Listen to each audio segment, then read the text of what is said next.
Good evening. We're going to be starting the program just a little bit early since we think everybody who's coming is here. In a way, we hope. We're thrilled. We're just so thrilled to see so many people here this evening. I think this is probably the biggest event we have ever had at the library.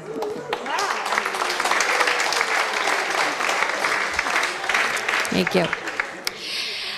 I would like to welcome you on behalf of the trustees of the Concord Free Public Library to our gala opening of our Thoreau bicentennial exhibition, Concord, which is my Rome, Henry David Thoreau and his hometown. Hometown, yay! Okay. First, we'd like to recognize the collaboration of the Thoreau Society in making this event a formal part of the bicentennial annual gathering. We are so pleased to see so many Thoreau Society members with us this evening. I would like to ask Mike Frederick, the director of the Thoreau Society, to please stand and say a few words. Mike?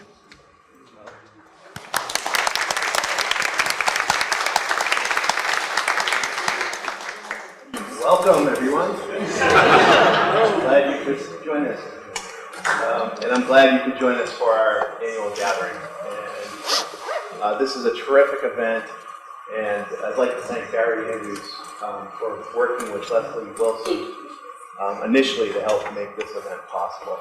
And we're just all really, really excited to have this new biography, the first comprehensive one since 1986. And it's a really, really well done. Great news. Thank you.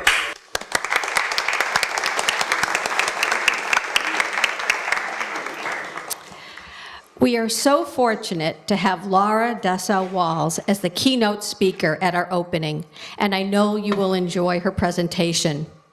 I would also like to acknowledge and bring your attention to the other speakers in the lecture series. Elizabeth Hall Witherell, Robert Thorson, Robert Gross, and Robert Hudspeth. 3 Roberts. I just noticed that. Please pick up a program card with all the details about dates and times.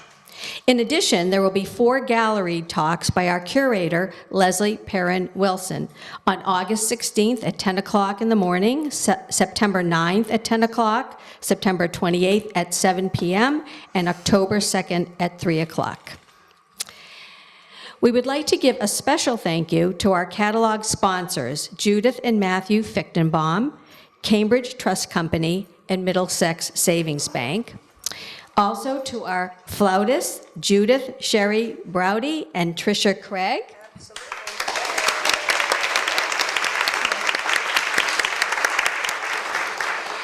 Louisa May Alcott's Orchard House for providing the Thoreau family flute books. Our director, Carrie Cronin, for all of her support for the opening and exhibition. Marcy Booley-Eckel, Director of Development, and Laurie Toussignon, Development Assistant, for coordinating all the details for this stellar event, and Saltbox Kitchen for providing the wonderful refreshments. Following the program, we invite you to see the exhibition in the art gallery if you haven't already, or even if you have, to see it again, and to enjoy the reception. Now, it is my distinct pleasure to introduce Leslie Perrin Wilson, curator of the William Munroe Special Collections. Thank you.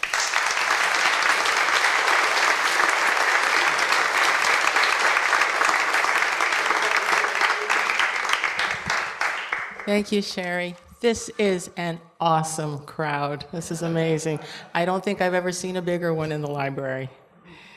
Welcome, everybody, to the library's celebration of Henry Thoreau's 200th birthday and to the formal opening of Concord, which is my Rome, our Thoreau bicentennial exhibition. We're all of us fortunate, I think you're all aware, to be here in Concord at this particular commemorative moment. Concord was Thoreau's hometown and the primary source of the various kinds of data that factored into his thought. Because of his connection with this place, residents here Interestingly, even those who were not that sympathetic to him long ago formed a kind of fan club, claiming a degree of ownership over him. But Thoreau's reach these days is national and international, and the areas of interest that his work illuminates have grown in number and importance over time.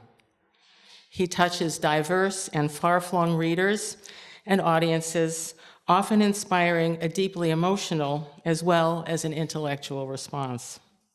For these reasons, this seems a truly significant literary anniversary, one that feeds our yearning for serious content and meaning.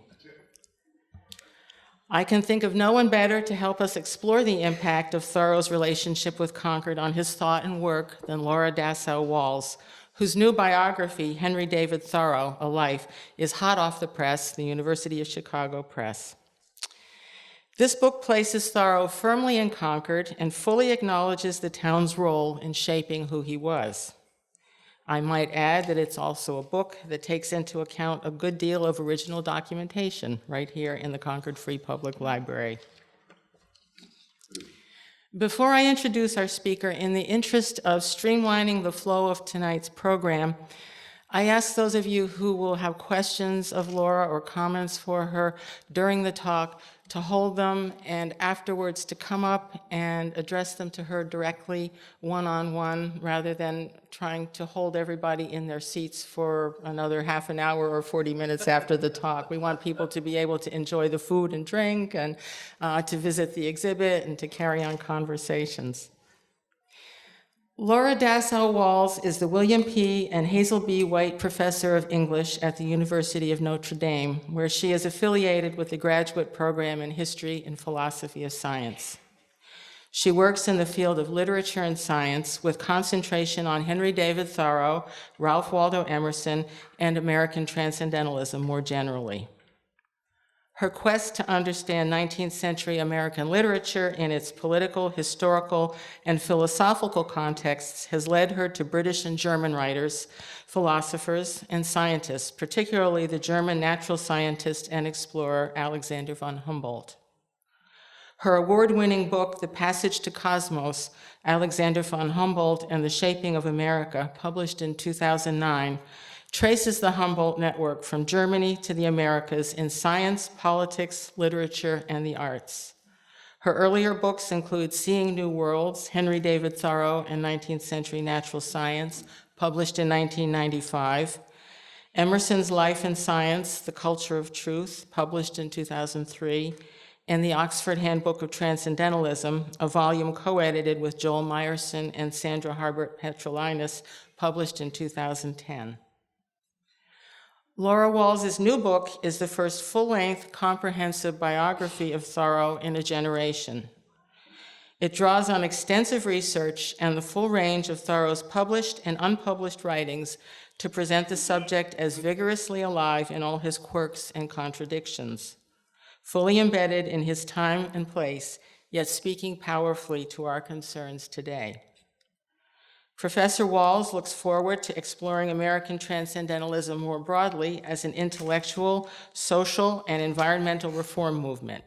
She's planning a new work, Earthrise, on how the 19th century concept of Earth as a living, self-making planet sent out shockwaves that still, in the era of global warming, have not subsided.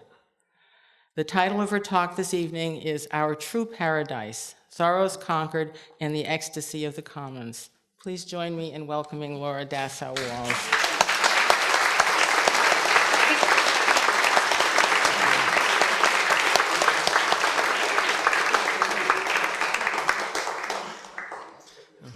Thank you all, and excuse me, Waldo.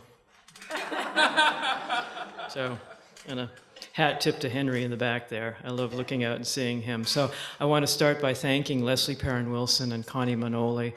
I can't imagine doing this book without their help, because every time I came, which was often, they were always patient, and they always had new treasures to show me. And indeed, I found a few more up there that they hadn't shown me. So I'm thinking second edition has its birth right up there in the new exhibit. I also want to thank the Concord Free Public Library Corporation for sponsoring this event, but even more, And here's where I better put on my glasses. This amazing library's long support for archival research, which is an incredible investment on their part. My biography, as well as so many other works of scholarship, simply could not have been possible without that dedication to keeping that archives, a deep and living archives from generation to generation. And of course, I have to thank the Thoreau Society for literally decades of the best scholarly and intellectual companionship possible in this world. My book, my biography, in a very deep way comes from all of you, so many of you in the audience tonight, and all the many years of encouraging our mutual passion for all things Thoreau, which I know this marks, I hope, a watershed moment for all of us and for the world in thinking and reconsidering Thoreau for our time, which gives me hope because that companionship and that mutual encouragement will keep going into the future. Here's to all the good summer evenings on what is normally a very warm porch of the Colonial Inn and elsewhere in the future. So it's good to see you all here tonight. Well, here we are, but still, much of the world is thinking, why Thoreau? Didn't we listen when Rob Nixon begged us to stop canonizing that same self-selecting genealogy of nature writers, starting, dear Lord, with Henry David Thoreau? Didn't the environmental historian Richard White tell us that if we want to understand what we've done and how we have acted in nature, we should spend less time, not more, thinking about Thoreau? Good God, aren't we up to date with the New Yorker, whose Catherine Schultz told us it's time to ditch that stinking piece of pond scum, that sanctimonious hypocrite, that amoral monster of misanthropy and misogyny, Henry David Thoreau? Happy 200th birthday, Henry. That was so 48 hours ago. It's time to move on.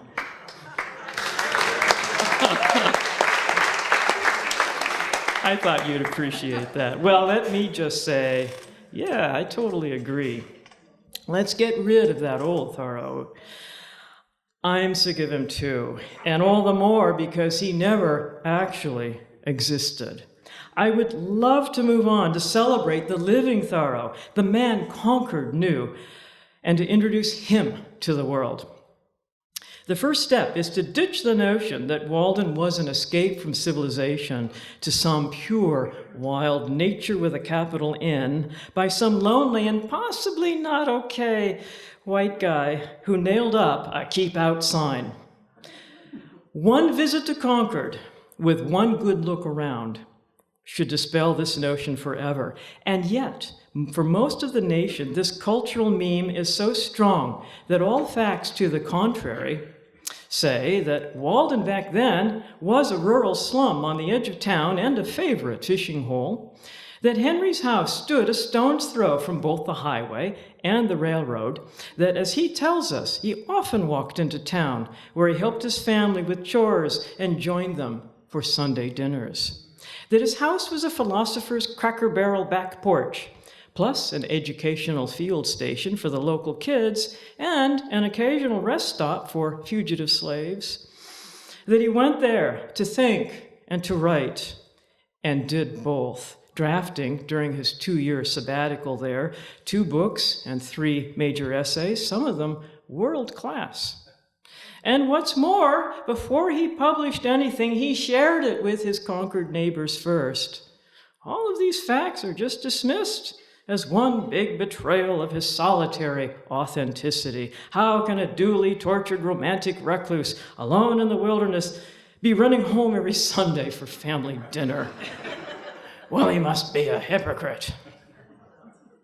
Friends, if loving nature means hating humanity, we are all in trouble. As for Thoreau, He was a sworn realist. He had to be. He was born in a farmhouse on Virginia Road into a family of French immigrants and Yankee tradesmen just scraping by. After the farm failed, they moved up to Chelmsford, then to Boston, looking for a financial foothold. They found it only when Uncle Charles stumbled onto a graphite mine in New Hampshire and had the wit to know that he'd found black gold. This stroke of good luck brought his family back to Concord, where soon, too soon, according to rival pencil maker William Munroe, John Thoreau's pencils were winning prizes at the Middlesex County Fair. Still, Mother Cynthia had to make ends meet by running their communal home as a boarding house. The family all scrimped to send Henry to Harvard, the scholarship boy, teased because he couldn't afford a proper coat. And they prospered only after Henry applied that Harvard education to his father's pencil business, inventing both a better pencil and the machinery to make it. It was after that that he went to Walden, because by then his life was in crisis. After quitting school teaching for refusing to beat his students, he'd veered from one dead end to another, seeking a way to make, as he would say, his living by loving. Finally, the only option left was the crazy dream he'd cherished since childhood, to go out and live by the pond and write his way through the changing seasons. He did that. But after just a couple of years, he left Walden to rejoin a large and bustling household. First the Emersons, while Waldo was away lecturing, then his own family still living in the Texas house then out by the railroad depot, but about to buy the splendid yellow house on Main Street, where Henry would live out the happiest decade of his life. During those years, he earned his living as a land surveyor, walking daily, often with friends, traveling when he could afford it, lecturing to try out new material, and always writing. To keep it all afloat took hard work, collaboration with his family, and unremitting Yankee thrift. Records show he balanced his account books to the halfpenny. Yet, there was something strange about Henry. A brooding, restless desire to see into the heart of the cosmos. Nathaniel Hawthorne said he was ever fixed on some chip, some stone, some common plant, as if it were the clue and index to some mystery. And when he lifted his eyes, there would be a kind of perplexity, a dissatisfied, wild look in them, as if of his speculations he found no end. Even as Henry relished good conversation, he fiercely guarded the solitude required for his creative life. Whoever intruded on those hours found himself or herself curtly rebuffed. Thoreau's creative process was driven by this tension between his unyielding need to spend part of every day in the wild, his skylight, he called it, where he walked with some grand, serene, immortal companion who steadied his nerves and helped him stay sane. Yet that same Thoreau presided every day at the family boarding house dinner table, talking a blue streak about what he'd seen out there and who he'd met. Some of them human. He had sour moods and bad days, but I have to tell you, when he said, "Surely joy is the condition of life," he spoke from experience. Thoreau was that most terrifying of beings, a self-reflective moral seeker whose quest had changed his life, so he looks you in the eye and asks, "What are you seeking? Why have you not changed your life?" Thoreau did leave Concord once, in 1843, with Emerson's encouragement, on a mission to break into the New York literary market. He did not leave without qualms. As he wrote Richard Fuller, "I expect to leave Concord, which is my Rome, and its people, who are my Romans, for a year or more." He wore out a pair of shoes pounding the streets of the big city, but found his Concord wares did not tempt the buyers of New York. So he spent that hot, tortured summer writing beautifully about the bitter, cold Concord winter, a balm to his New England soul. But writing about Concord wasn't enough. By the time Thoreau returned for Thanksgiving with his family, the New York dream was over. He now knew, a Concord writer, no more, but, as he would finally show the world, no less. For him, Concord truly was the Rome of America, its people, the Romans of their day. Here, perambulating between farmers and philosophers, he found the springs of his unique creativity.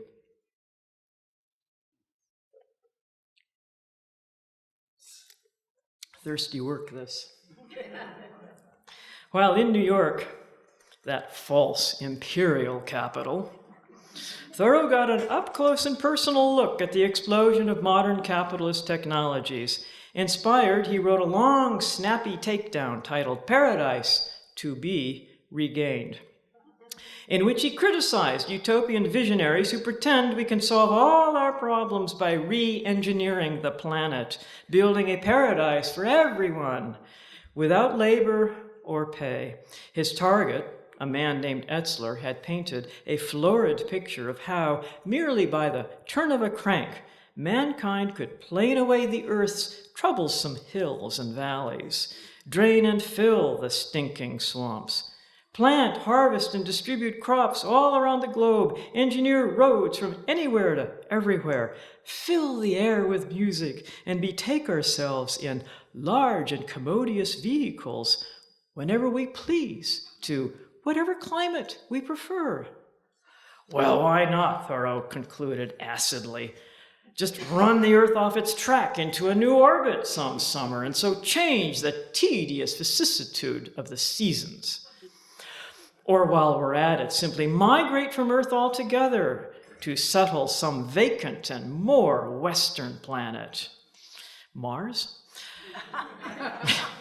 It was as an engineer himself that Thoreau objected to such geoengineering schemes. Real-world machines, he said, require time, men, and money.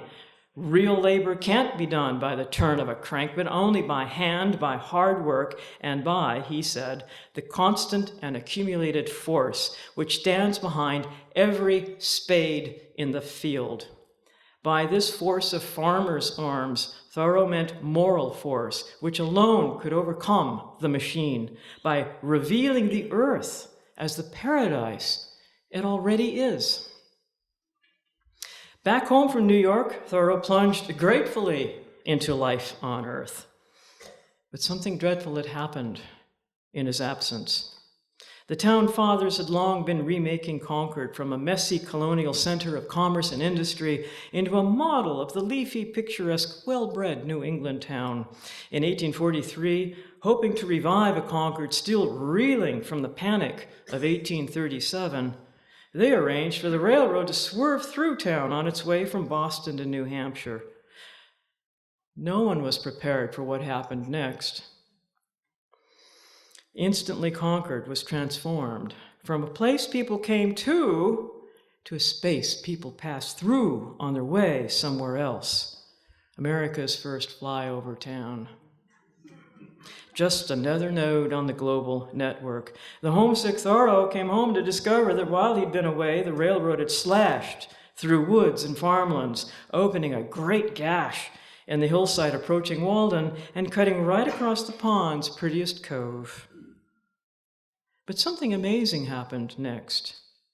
One day, Ralph Waldo Emerson, out for a walk, happened across some land speculators bidding on a prime piece of Walden property. Emerson outbid them on the spot. So it was that after years of dreaming, Thoreau finally had his shot. But the very conditions that made that shot possible also undermined it. Instead of a retreat from technology, the house he'd built on Emerson's land would be an experiment in confronting it. Think about this. Passenger and freight trains passed his front door 20 times a day.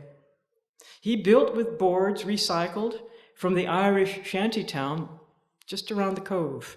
Irish railroad workers stopped in to visit him as he worked.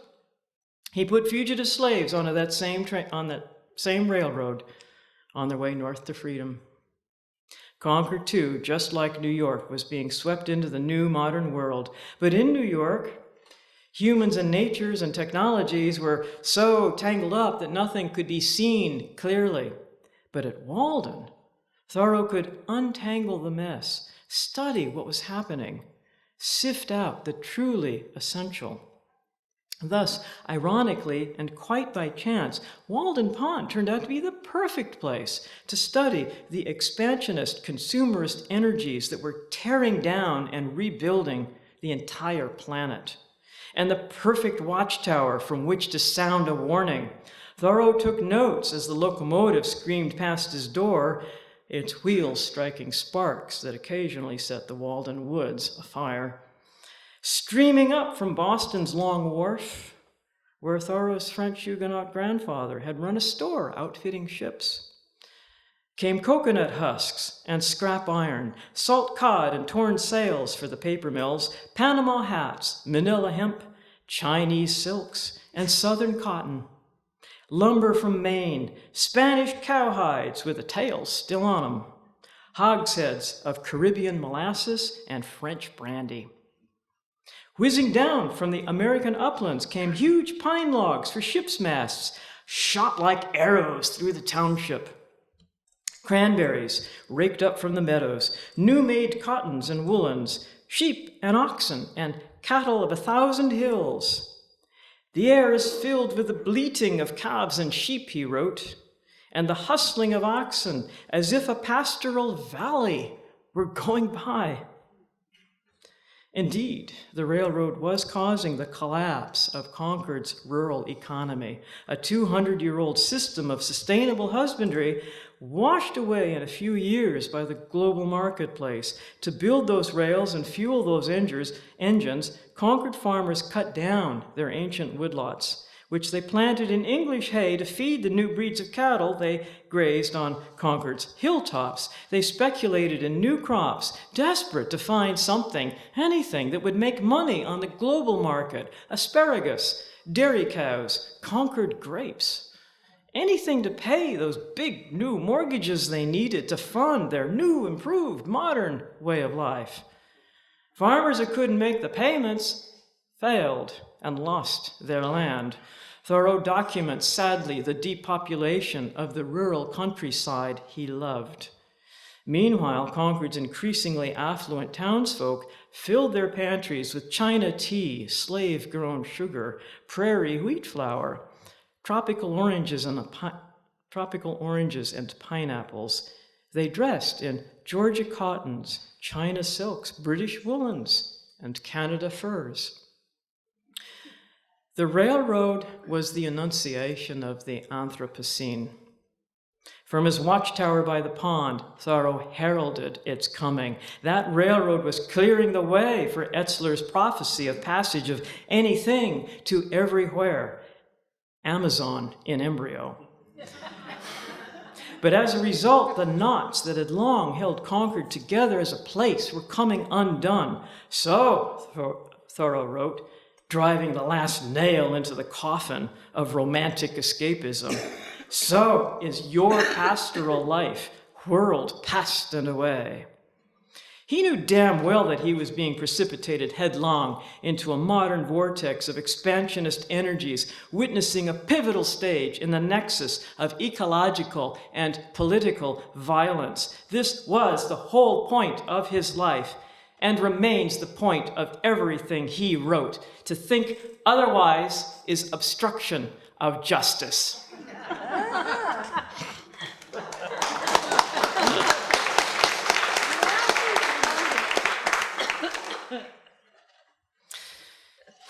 Yeah. So there. In 1852, Concord's farmers, many of them Thoreau's closest friends, organized the Concord Farmers Club to meet weekly and discuss how to survive in this new regime, how to survive and how to resist. When Thoreau talked with them about resistance, you better believe they listened. Have you been to Concord? I think you all have.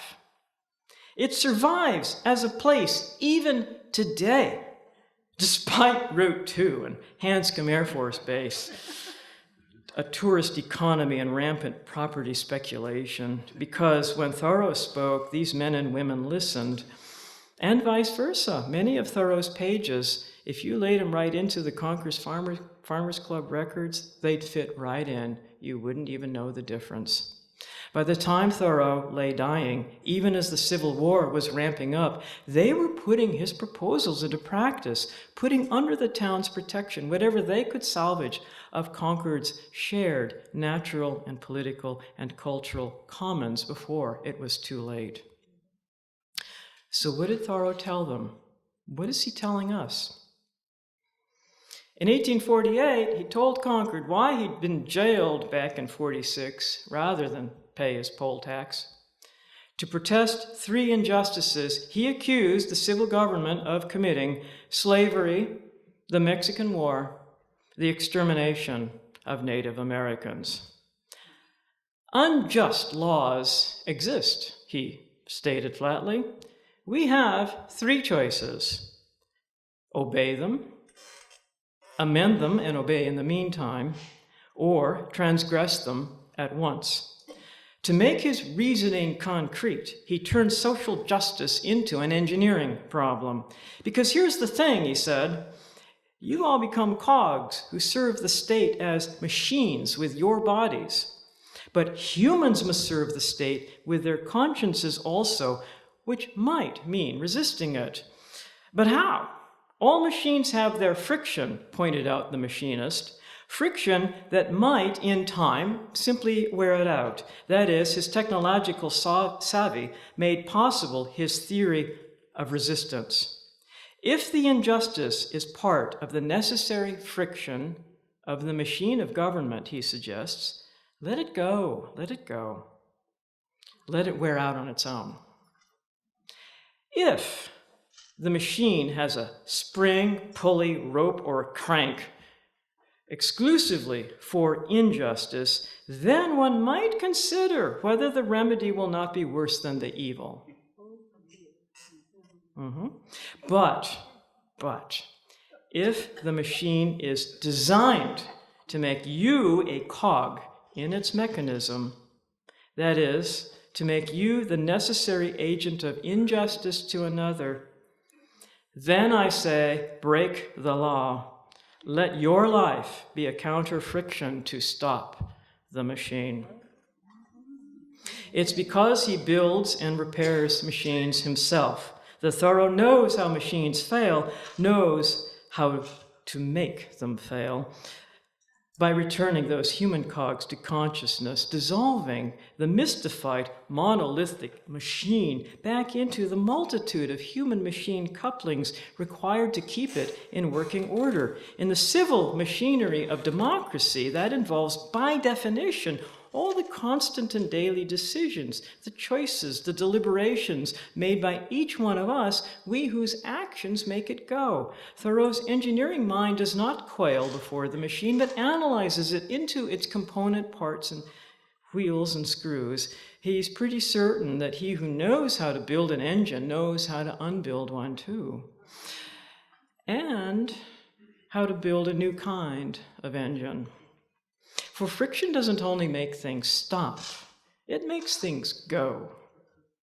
Friction is where the rubber meets the road, or where the foot meets the footpath. So Thoreau's theory of counter-friction points both ways. Sometimes, he says, justice demands throwing in a little sand or maybe a monkey wrench to gum up the works. Looking around at his neighbors, though, few of whom were heroes, he said, not everyone can or must throw their body literally into the machine, risk suicide by cop. But some will. Soon he will defend some will. They are our saints, and they need our support. He cites Socrates, Christ, Copernicus, and Luther. Soon he will defend John Brown as one of those saints, even as all the nation's media were crying him down as a madman and a terrorist.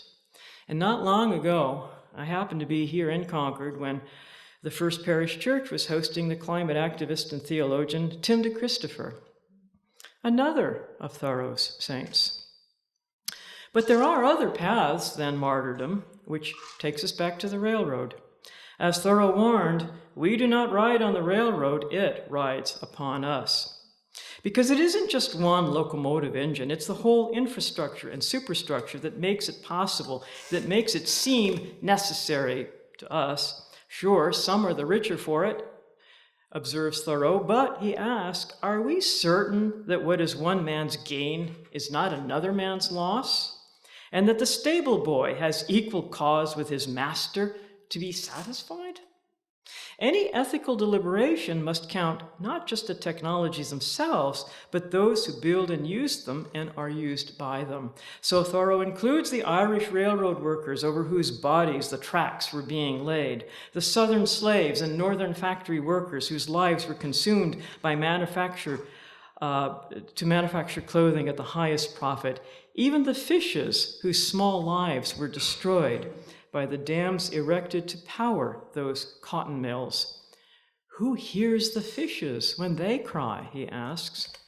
Who knows what may avail a crowbar against that Billerica dam? But it's not so easy, is it?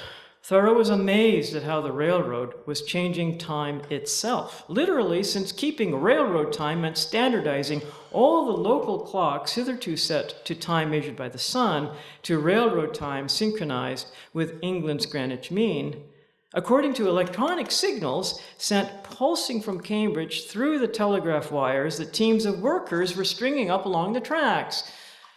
Thoreau naturally went along to watch. He noticed how the railroad electrified the very atmosphere around it. And good thing, too, because we need to tune into every signal we can get to warn us off the track.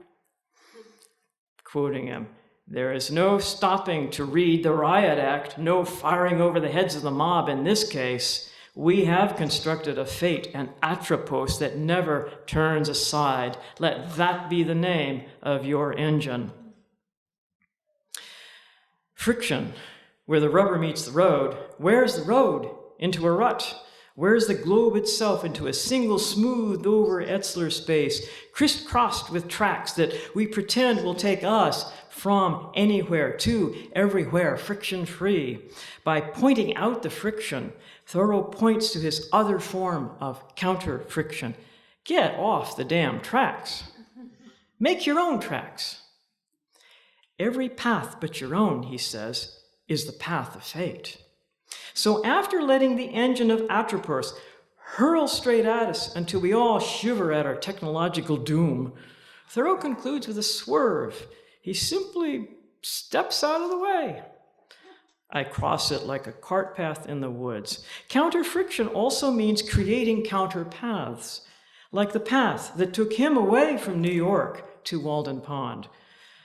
And after the paths he'd worn at Walden had worn into ruts that took him away from Walden to come back to town, where he spent the rest of his life devising counter-frictions that would speak to his friends and neighbors. He can't stop the machine in its totality, but he can call the cogs to consciousness. I'm going to think about this next time I walk the Thoreau-Emerson amble. It's a mistake to assume such paths lead only to nature with a capital N. For that path, I know, I've been on it, leads back to town, too. Had the term ecology existed, Thoreau would surely have used it, a useful name for what he spent his life inventing. The name he had instead is commons. That's why it's so important that Walden was not, after all, untrammeled wilderness. It was an historic commons shared by all. Land too poor to farm, but good for fishing and firewood. That's why it was a rural slum, as Thoreau details in the stories of the freed slaves and the squatters and the first-generation immigrants who had lived there before him. Outcasts wound up at Walden because it was the place no one much cared about, yet Thoreau hoped that Walden, the book, would found a new system of value in which the wild margins become central, the very preservation of the world.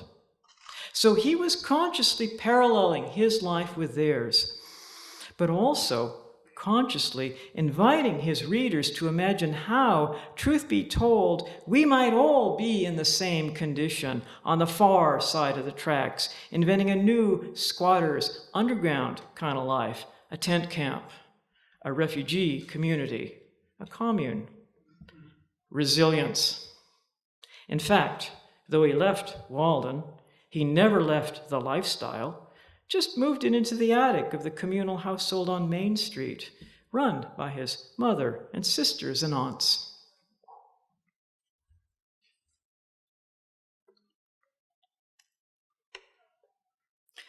Thoreau said the point of Walden was to wake his neighbors up. What he wanted to wake us up to was the accelerating loss of the commons, shared spaces that by including everyone bring us together around a place we all work to create.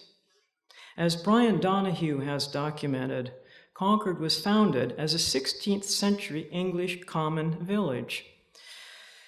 For 2 centuries, its economy depended on managing resources over which no one could claim sole ownership, swamplands for muck to fertilize the soil, water drainages for power and irrigation, woodlands for firewood and timber, hillsides for berry picking, the river for fishing and hunting ducks and muskrats. The linchpin of the entire system, natural and human, was the great meadow where farmers harvested the wild native hay that fed the cattle, whose manure fed the fields. But as Thoreau watched, the entire complex was collapsing. The coup de grace, though they didn't know it yet, was the draining of the swamps, together with the clear-cutting of the uplands, which caused erosion and flooding, which killed the hay meadows, which led to further clear-cutting to plant English hay as a replacement. In 1859, the Concord farmers, in a panic as the vicious circle closed in on their bottomlands, banded together and hired Thoreau as an expert witness to survey the river and document its stream flow, not to Thorson here, for evidence in the lawsuit they brought against the Billerica Dam they blamed for flooding their lands and destroying their agricultural economy. The farmers eventually won that battle, but they lost the war. It was too late to fix the problem. The damage could not be repaired. Today, the Great Meadow is deep underwater, a wildlife refuge for waterfowl. Who knows what may avail a crowbar against that Billerica Dam, Thoreau had asked in his most Edward Abbey moment. He was defending the migratory fishes whose small lives had been destroyed by the dams erected to power the Lowell cotton mills. His question, who hears the fishes when they cry, extends his call for social justice into the natural world, but it is also a defense of the commons, for the destruction of the shad, salmon, and alewife runs had ruined one of Concord's major wild native food sources. He first called for preservation of woodlands early in 1852, when he discovered that landowners had just logged off the hills surrounding White Pond, the town jewel. By 1854, when Walden was published, Walden Pond, that woodland lake, was treeless. Thoreau's own career as Concord's leading surveyor meant that he himself was complicit with all this. So he made it his study. Through the 1850s, he documented both the land practices of his neighbors as they clear-cut one woodlot after another, and the regrowth of forest trees. In 1860, he stood up at the county fair and offered the succession of forest trees to share what he'd learned so that his farmer friends could manage their lands for resilience rather than profit. Wild huckleberries were another commons. Every summer, the grand event was the annual Huckleberry Party. Children and servants would pile into Thoreau's borrowed hayrick, while the adults would trot behind in carriages. Every summer, he scouted out the best spots in advance, until the summer he found the best huckleberry grounds, fenced off and posted with no trespassing signs. Furious, he wrote Wild Huckleberries, a spirited critique of private property and a defense of the commons. One day in October 1859, while overlooking the great meadow, Thoreau had an idea. I'll bet some of you know what it was.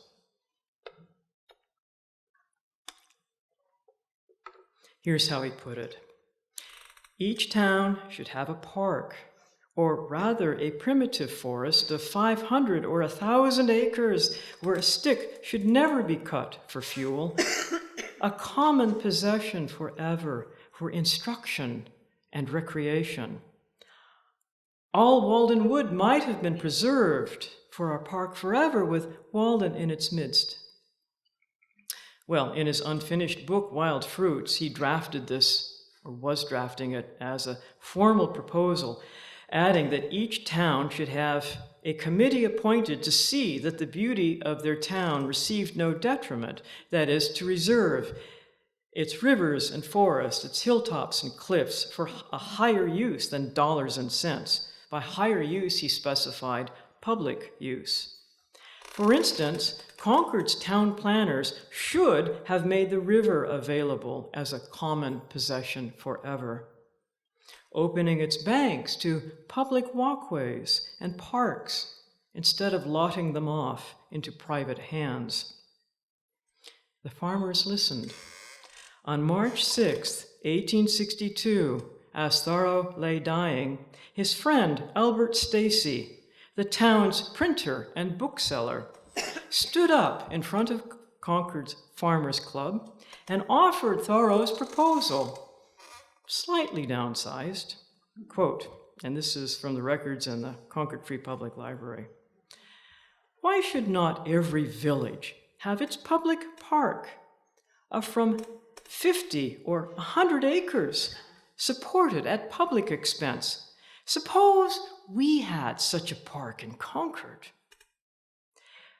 comprising of 100 acres, comprising hill and dale and water scenery, beautifully laid out in walks and drives. Would it not be the resort of the whole town? Would it not have its silent influence upon everyone, making us more social and genial, bringing out all the finer traits which are inert in the human character?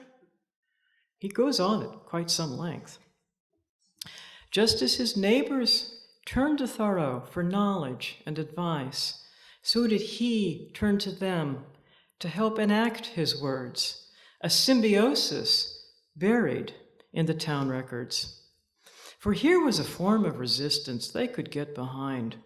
The people of Concord acted to put Thoreau's ideas into practice. It was too late to repair all the damage, but they saved enough to give us the green Concord of today. And Thoreau's words left traces in every American public park, places protected as a common possession forever so that the commons might survive. But Thoreau's thinking hardly stopped at some artificial line dividing nature from society.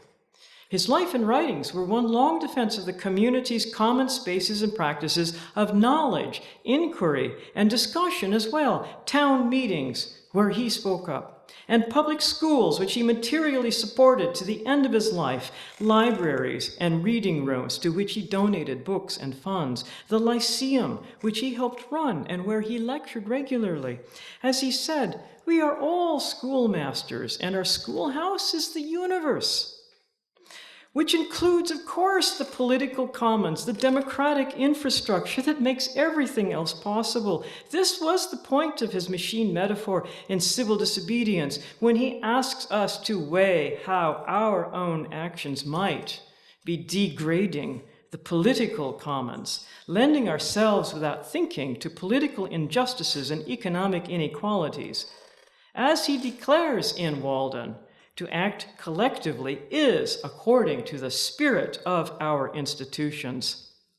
He even considered technology as a commons. As he wrote to his cousins in Maine, "What right has a man to ride in the cars who does not know by what means he is moved? Everyone should understand the workings of the steam engine, cotton and woolen mills, the locomotive, the steamboat, the telegraph, dare I say, the computer, the cell phone." He made a point of spending time at Boston's largest locomotive factory, making sure he understood the use of every wheel and screw so that I can build an engine myself when I'm ready. When the owner of a cotton mill invited him to lecture in Clinton, Massachusetts, he asked for a tour of the mill's 578 looms and countless spindles, and his pages of notes traced the process from raw cotton to finished cloth.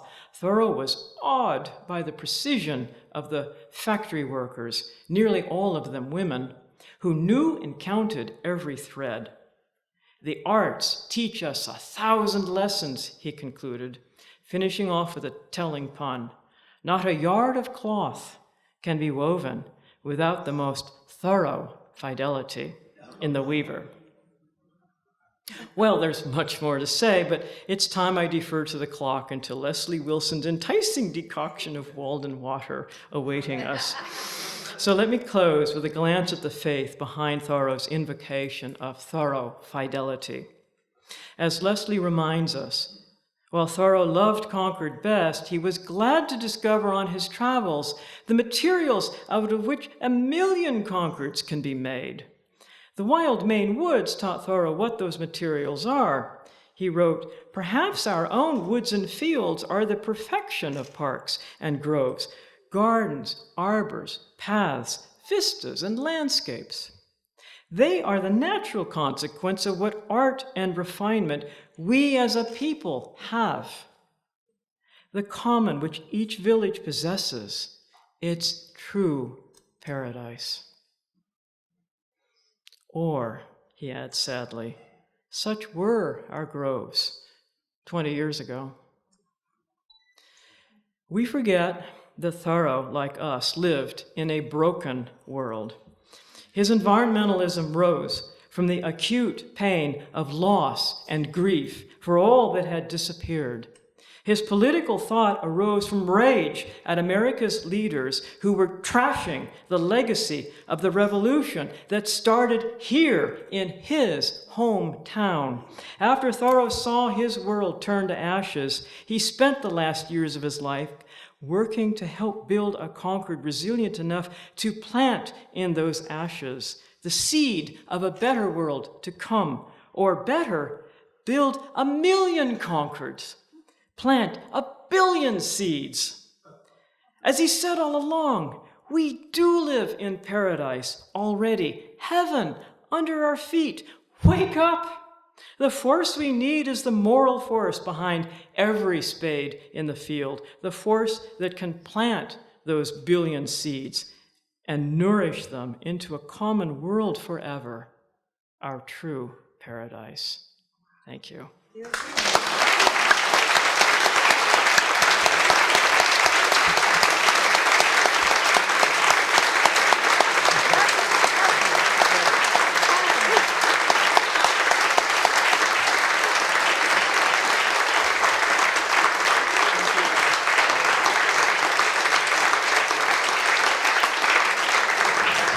Thank you, Laura.